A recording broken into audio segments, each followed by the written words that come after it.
Good evening to all of you. आप सभी का अमित राज के यूट्यूब चैनल में हार्दिक स्वागत है।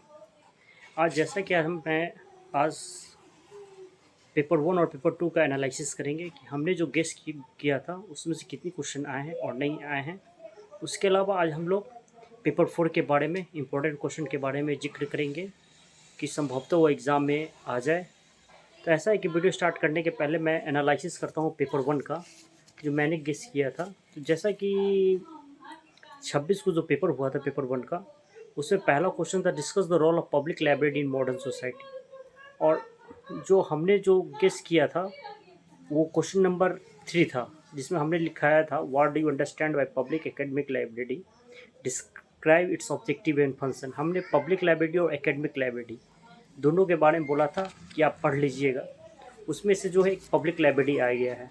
Describe its objective and function, role वही है, आपको उद्देश्य और कैसे कार्य करता है उसके बारे में कहते हैं। तो क्वेश्चन नंबर 1 बिल्कुल सेम है, उसमें कोने की ज़रूरत नहीं। जो सेकंड क्वेश्चन था वो था discuss the fourth law of library science, पुस्तकालय विज्ञान के चतुर्थ नियम के बारे में पूछा गया था, जो हमने बताया था आपको क्वेश्चन नंबर 2 में। What are the 5 laws of library science and describe any one of them. हमारा जो क्वेश्चन नंबर 2 था और इसका क्वेश्चन नंबर 2 था बिल्कुल सेम है, बस अंतर ये है कि हमने पांचों लॉ को बोला था देख लेने के लिए, उसमें से किसी एक को। तो इसमें से आपका चौथा लॉ पूछा था, क्वेश्चन बिल्कुल सेम है, इसमें कुछ भी अलग नहीं है। तीसरा जो क्वेश्चन पूछा गया था discuss the role of UGC in education of India, university grant commission. ये जो क्वेश्चन है ये हमने आपको शॉर्ट नोट्स जो था हमारा क्वेश्चन नंबर 8 का 4 था यूजीसी। ये बिल्कुल क्वेश्चन सेम है, आप पढ़ लेते शॉर्ट नोट्स से तो इसको भी आप आराम से लिख सकते थे। तो हमारा बिल्कुल क्वेश्चन जो गेस कराया गया था बिल्कुल क्वेश्चन आ ही रहा है। और चौथा जो क्वेश्चन था एकेडमिक रोल एकेडमिक लाइब्रेरी शैक्षणिक पुस्तकालय, बिल्कुल सेम है। What do understand by public library, question number जो 3 था हमने गेस किया था दोनों में से दोनों पढ़ लेने के लिए, और बिल्कुल दोनों क्वेश्चन ही पूछ दिया गया, पब्लिक लाइब्रेरी भी पूछ दिया गया और एकेडमिक लाइब्रेरी भी पूछ दिया गया, जिसमें आपको कोई परेशानी होगी नहीं। तो आराम से पढ़ के जाते और लिख के आए होंगे। संभवतः हमारे जो विद्यार्थी जो हमारा वीडियो देखे होंगे, जो पढ़े होंगे, बिल्कुल 4 क्वेश्चन ही लिखना रहता है और आपका 4 का चारों क्वेश्चन ऊपर से आया हुआ है। फिर हम लोग आगे की ओर बढ़ते हैं क्वेश्चन नंबर 5 में, contribution of Raja Ram Mohan Roy library foundation toward development of public libraries. Raja Ram Mohan Roy library foundation के बारे में हमने आपको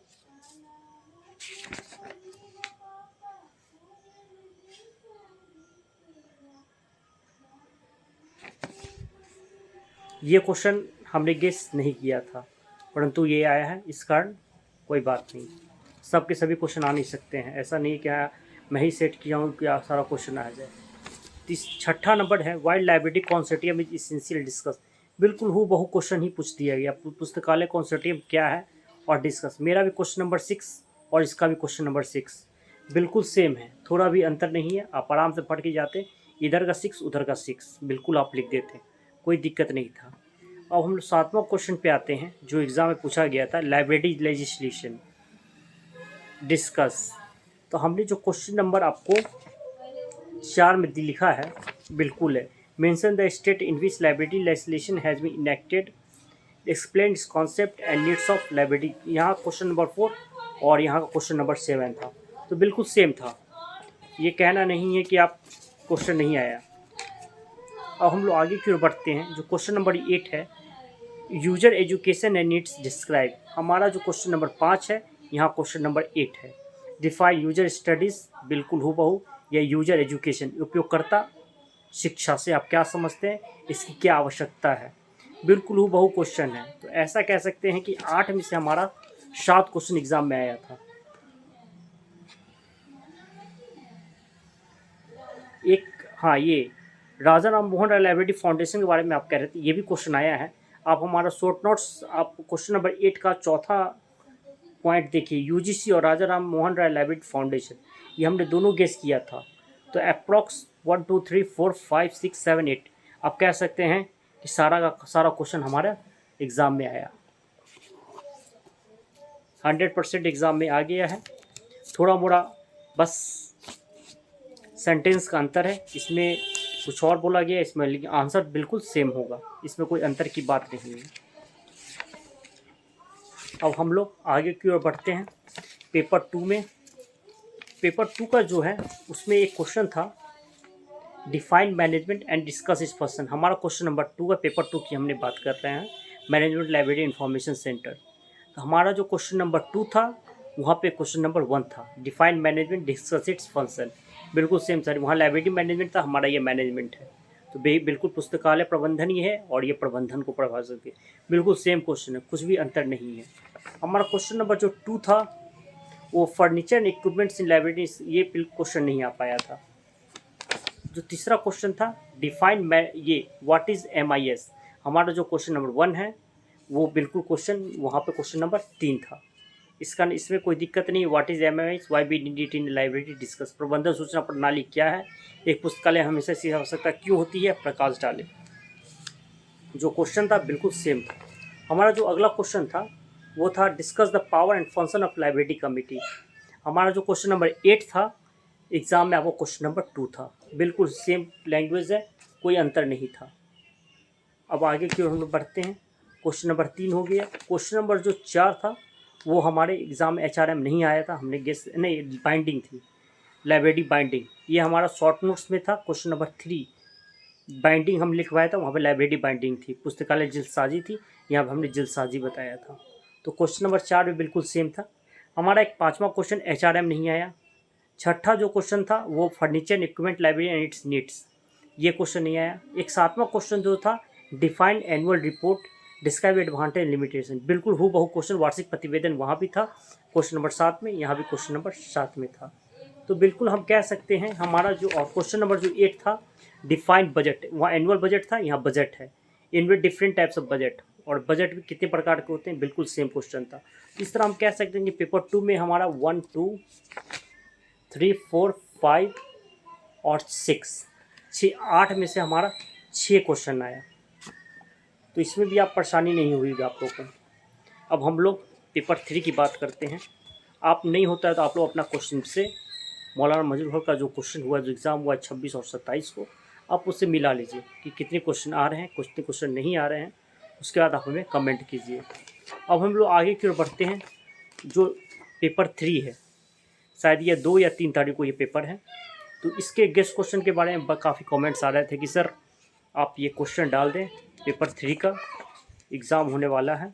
इस कारण पेपर 3 तो मैं डाल चुका हूँ, तो आज मैं पेपर 4 के बारे में डालूँगा। पेपर 3 ऑलरेडी मैं डाल चुका हूँ, तो आप लोग उसमें से पढ़ लीजिएगा, कोई दिक्कत नहीं है। और मैं पेपर 4 के बारे में बता रहा हूँ। जो पेपर 4 में है वो है लाइब्रेरी क्लासिफिकेशन। तो सबसे पहला जो क्वेश्चन है, state the silent feature of DDC। DDC Dewey decimal classification कहते हैं। तो डेवी डेसिमल क्लासिफिकेशन की प्रमुख विशेषताओं का उल्लेख करें। DDC मतलब डेवी डेसिमल क्लासिफिकेशन की प्रमुख विशेषताओं का उल्लेख करें। State the salient features of DDC। हमारा जो अगला जो क्वेश्चन है वो है, explain the 5 fundamental categories with example. 5 fundamental category क्या है, PMEST, personality, matter, energy, space और टाइम। तो 5 मूलभूत श्रेणियों की साधारण व्याख्या कीजिए। हम फिर क्वेश्चन दोहरा देते हैं। Explain the 5 fundamental categories with example, personality, matter, energy, space और टाइम। 5 मूलभूत श्रेणियों का साधारण व्याख्या कीजिए। अगला जो क्वेश्चन है, classification is the foundation of librarianship, explain the importance of library classification in the light of this statement. मैं फिर से दोहरा देता हूँ क्वेश्चन को। Classification is the foundation of librarianship, explain the importance of library classification in the light of this statement. Hindi में इसका हो गया, ग्रंथालयता का नींव वर्गीकरण है। इस कथन के आलोक में ग्रंथालय वर्गीकरण के महत्व पर प्रकाश डालें। मैं फिर से हिंदी में दोहरा देता हूँ। ग्रंथालयता का नींव वर्गीकरण है। इस कथन के आलोक में ग्रंथालय वर्गीकरण के महत्व पर प्रकाश डालें। अगला जो क्वेश्चन है, क्वेश्चन नंबर 4 है, what is the book number, मतलब पुस्तक चिन्ह क्या है। Describe the various methods of constructing a book number, पुस्तक चिन्ह को निर्मित करने के विभिन्न तरीकाओं को बताएं। मैं फिर से क्वेश्चन नंबर 4 बता दूं आपको। What is the book number, describe the various methods of constructing the book number. पुस्तक चिन्ह क्या है, पुस्तक चिन्ह को निर्मित करने के लिए विभिन्न तरीकाओं को बतावें। अगला जो हमारा क्वेश्चन है वो है question number 5, what do you mean by phase relation, discuss it type and use in CC and DDC. What do you mean by phase relation, दशा संबंध से आप क्या प्रकाश क्या है, दशा प्रबंध क्या है, डिस्कस इस टाइप इसके प्रकार क्या हैं, और कोलोन सीसी मतलब कोलोन क्लासिफिकेशन में इसका उपयोग कैसे करें, और डीडीसी डेवी डेसिमल क्लासिफिकेशन में इसका उपयोग कैसे किया जाता है, इसकी आपको विवेचना करनी पड़ेगी। ठीक है, एक बार मैं फिर से इंग्लिश में बोल देता हूँ।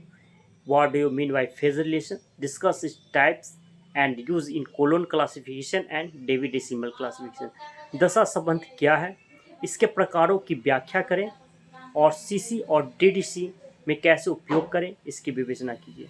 अगला जो क्वेश्चन है question number 6, what is notation, अंकन क्या है। व्हाट इज नोटेशन, अंकन क्या है, व्हाट इट्स टाइप, इसके प्रकार क्या हैं, and which type of notation, और किस प्रकार का अंकन कोलोन क्लासिफिकेशन और डेवी डेसिमल क्लासिफिकेशन में हम लोग उपयोग करते हैं, इसके बारे में आपको लिखना पड़ेगा। मैं फिर से दोहरा देता हूँ। What is notation, what is its types and which type of notation use in CC and DDC. अंकन क्या है, अंकन के प्रकार क्या है, किस प्रकार के अंकन कोलोन क्लासिफिकेशन और डेवी डेसिमल क्लासिफिकेशन में उपयोग किए जाते हैं। अगला जो क्वेश्चन है question number 7, explain the difference between knowledge classification और बुक क्लासिफिकेशन में। पुस्तकालय वर्गीकरण और ज्ञान वर्गीकरण में दोनों में आपको अंतर बताना है।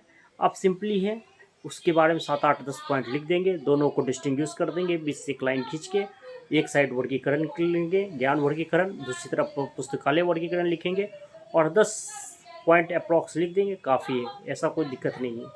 अगला जो हमारा क्वेश्चन है, what are the importance device you in colon classification, discuss two in detail. महत्वपूर्ण विधियाँ क्या है, महत्वपूर्ण विधियाँ क्या है, किन्हीं दो विधियों का साधारण व्याख्या करें। What are the important devices in colon classification, colon classification में क्या क्या महत्वपूर्ण विधियाँ हैं उसके बारे में आपको वर्णन करना पड़ेगा, और किसी दो का आप वर्णन कर दें, और कोई दिक्कत नहीं है इसमें। अगला जो हमारा क्वेश्चन है, colon classification is an analytico library synthetic scheme of classification, discuss. अगला जो हमारा क्वेश्चन नंबर 9 है, colon classification is an analytico library synthetic scheme of classification, discuss. अगला जो क्वेश्चन हमारा क्वेश्चन नंबर 9 है, colon classification is an analytico library synthetic scheme of classification, discuss. अब हमारा अगला जो है क्वेश्चन नंबर 10 जो है वो शॉर्ट नोट्स है। इस बार तो एग्जाम में शॉर्ट नोट्स नहीं आ रहा है, इसको लॉग में ही प्रेफर कर दिया जा रहा है। तो अगर पहला जो नंबर है वो है कॉल नंबर, क्रमिक संख्या, फेसेट सीक्वेंस मतलब पक्ष अनुक्रमण, पहला जो है कॉल नंबर क्रमिक संख्या, दूसरा जो है फेसेट सीक्वेंस पक्ष अनुक्रम, तीसरा जो है स्पेस सिस्टम एंड स्पेशल प्रणाली तथा विशिष्ट, वो लिख ले। अगला जो हमारा है कॉमन आइसोलेट सामान्य एकल है, और अगला जो है फेसेट एनालिसिस पक्ष विश्लेषण है। शॉर्ट नोट्स में आपका कॉल नंबर है पहला क्रमिक संख्या, दूसरा है आपका फेस सीक्वेंस पक्ष अनुक्रम, तीसरा है सिस्टम एंड स्पेशल प्रणाली तथा विशिष्ट, चौथा जो है वो है कॉमन आइसोलेट सामान्य एकल, और पांचवा जो है फेसेट एनालिसिस पक्ष विश्लेषण। इस तरह आपका ये क्वेश्चन नंबर ये पेपर 4 का क्वेश्चन है, और इसको आप अच्छे ढंग से पढ़ लें, तैयारी कर लें एग्ज़ाम पॉइंट ऑफ व्यू से। अभी टाइम है, समय है इस पेपर में आने में, और साथ में साथ आप पेपर 3 का जो हमने बताया है उसको ध्यान से देखिए, उसको कॉपी में नोट्स कीजिए, और बाद में 1-2 दिन में PDF डाल दूंगा, वहाँ से भी आप आराम से देख सकते हैं। हमारे वीडियो को देखने के लिए बहुत बहुत धन्यवाद। मेरे वीडियो को ज़्यादा से ज़्यादा लाइक करें, शेयर करें, और आने वाले बैच में भी इसे बताएं कि किस तरह ये बताया जाता और क्वेश्चन बिल्कुल आते हैं। इससे पहले बैच में मैंने किया था तो उसमें भी बहुत सारे क्वेश्चन आ गए थे। इसमें भी अभी तक 2 पेपर का एग्ज़ाम हुआ है, और अप्रॉक्स मान के चलिए कि 90% क्वेश्चन आ ही जा रहे हैं, और उम्मीद करते हैं पेपर 3 में भी आ जाएंगे, पेपर 4 में भी आ जाएंगे। आप हमारे वीडियो को ज़्यादा से ज़्यादा लाइक करें, वॉच करें और सब्सक्राइब करें। धन्यवाद।